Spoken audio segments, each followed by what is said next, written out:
Olen Anna. Olen 3. vuoden opiskelija kemian tekniikan korkeakoulussa ja minulla on tänään suuri ilo päästä keskustelemaan meidän 2021 vuoden alumnin Reetta Kailan kanssa.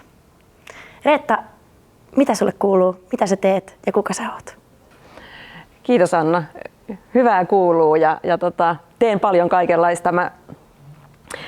Tosiaan olen entinen kemian tekniikan opiskelija, vuonna 1997 tullut sisään ja valmistunut 2002. Tehnyt väitöskirjan 2008 ja sen jälkeen siirtynyt työelämään. Ja nyt tänä kesänä siirryin korporaatiomaailmasta 20 000 ihmisen yrityksestä pieneen startuppiin ja vastaan siellä Coolbrookissa teknologiasta. Eli mä oon CTO:na ja me tosiaan ollaan pieni startuppi vielä ja meillä on iso missio sähköistää koko prosessiteollisuus, sen kuumat prosessit, jotka tänä päivänä käyttää fossiilisia polttoaineita niiden lämmittämiseen. Eli meillä itse asiassa tässä innovaation takana on rakettitiedettä, turbomekaniikkaa ja kemian tekniikkaa ja me yhdistetään nämä eri osa-alueet. Et siellä ei tavallaan ole sinänsä niin kuin uusia asioita, mutta me yhdistetään ne uudella tavalla ja uuteen sovellukseen. Ja tämä tuo niin kuin siihen höyrykrakkausprosessiin paremmat saannot, mikä sitten tietenkin tuo meidän asiakkaalle sinne prosessiteollisuuteen paremmat taseet ja kaikin puolin he vähentää hiilidioksidipäästöjä. Ihan huikeeta. Mitä sä alun perin sitten päädyit tälle alalle näihin hommiin? Oliko se ihan puhtaasta mielenkiinnosta ja alusta lähtien vai oliko se ihan yllätyksenä? No täytyy sanoa, että ei siinä kyllä siis suunnitelmallisuutta ollut.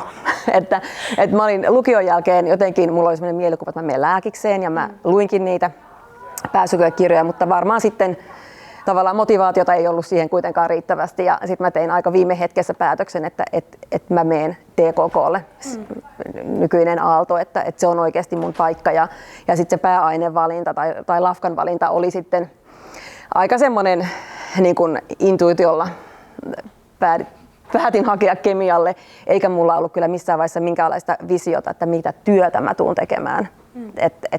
Et mä vaan menin opiskelemaan ja se opiskelu vei sitten mukanaan. Ja sitten mä vasta 3. vuonna aloin enemmän miettiä sitä pääainetta ja mitä mä haluan, että mikä musta tulee isona. Että mä hain ensin siihen aikaan 1900-luvun lopulla, 2000-luvun alussa oli kova biokemiabuumi ja silloin oli vielä erilliset pääsykokeet biokemian pääaineeseen ja mä hain sinne ja pääsin ja aloitin ja sitten mä totesin aika pian, että tässä on nyt jotain, mikä ei saa mua syttymään, että tää on vaikeaa. Tai jotenkin, että se oli vaikea ryhtyä siihen ja sitten mä tein täyskäännöksen ja siirryin tässä Kemman lafkalla toisesta päädystä aivan toiseen päätyyn ja vaihoin pipetit jakoavaimiin ja sitten mä tavallaan löysin sen paikkani teknillisestä kemiasta. Mahtavaa. Sä vietit pidemmän pätkän täällä Otaniemessä sitten ymmärtääkseni, kun teit väikkäriä ja opiskelit pitkään ja näin, niin jäikö yhteisöstä jotain erityistä mieleen? Joo, Otaniemi on aina semmoinen koti, kun tänne tulee, että aina ihana tulla kähän Kemman lafkalle. Että kyllä mä kaiken kaikkiaan varmaan olin 12 vuotta Otaniemessä, että mä ensin oli perusopinnot ja sitten mä tein jatko-opinnot ja sitten mä olin vielä VTT:llä yhdessä vaiheessa töissä, että kyllä täällä niinku nurkat on tutut ja nyt jotenkin on ihana nähdä mitä kaikkea tähän Otaniemeen on niinku noussut ja se, että täällä on palveluita. Olitko opiskelija-aktiivi ymmärtääkseni, olit myös ollut sitten? Kyllä mä olin, että kyllä mä heti ekana vuonna, varmaan ensimmäisenä iltana kun fuksina oltiin jossain tuolla rantasaunalla, niin ilmoittauduin känkänryhmään ja siitä se niinku tavallaan se kaveriporukka lähti muodostumaan ja olin aktiivinen kyllä niin kuin ekat 2-3 vuotta ja mukana fuksikapteenina. Mutta kauhean hauska täällä on kulkea, koska on niin paljon muistoja joka paikasta, että niin kuin melkein mihin tahansa kun katsoo, niin muistaa niin kuin jonkun tilaisuuden tai hetken, mitä on tapahtunut täällä. Että. Miten sä lähdit, niin kun olit opintojen kanssa tai opinnot saavat purkkiin, niin miten sä niin kuin päätit, mihin suuntaan sä lähdet jahtaamaan? Mä oon mennyt enemmän niin kuin tavallaan tilanteiden mukaan ja tarttunut mahdollisuuksiin, mitä on tarjottu. Mutta ehkä siellä taustalla mulla on ollut oma missio, mikä mulla tuli siinä vaiheessa, kun mä siirryin biokemiasta teknilliseen kemiaan ja mä pääsin lukemaan katalyyseistä ja vihreistä teknologioista ja päästöjen vähennyksestä ja muusta. Että siinä mulla tuli tavallaan se oma visio, että jos mä haluan vaikuttaa näihin asioihin, niin se on tehokkaampaa sillä, että mä menen sinne teollisuuteen sisään ja sieltä käsin lähden vähentämään päästöjä ja ympäristöhaittoja, kun että tavallaan ulkopuolelta vaan osoittaisi sormella. Ja sitten siitä mä löysin itseni uudestaan Wärtsilään. Et mulla oli niinku aiemmin kytkös sinne ja sitten siellä avautui semmoinen paikka, missä otettiin öljynporauksessa ja öljyntuotannon tämmöisiä sivuvirtoja, kaasuja, joita soihdutetaan, ja otetaan niitä talteen.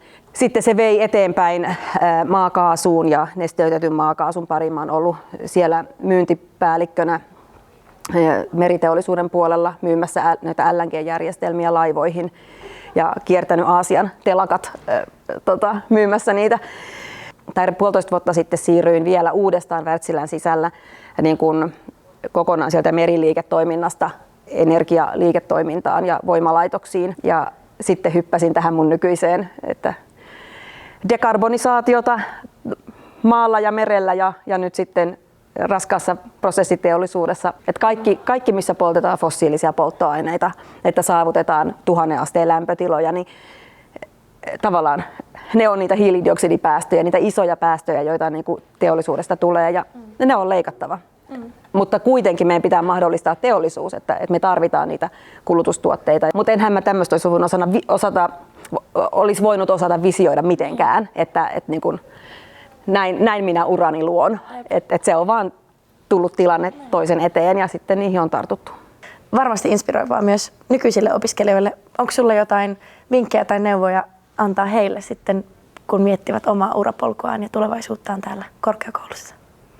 Mitä just itse olen pitänyt tärkeimpänä mielessä on se, että sen työn itsessään pitää olla innostavaa. Että siellä pitää olla se oma kiinnostuksen kohde ja tavallaan se mahdollisesti oma missio tai visio, että minkä takia mä haluan tehdä ja ehkä miettiä sitä, että mitä haluan omalta työltä. Että ehkä pitäisin tavallaan mielen avoimena ja tarttuisin hetkeen, että jos joku sytyttää, niin sitten lähtee sitä kohti. Noilla eväillä pärjää varmasti. Kiitos paljon. Kiitos sulle, oli tosi kivaa.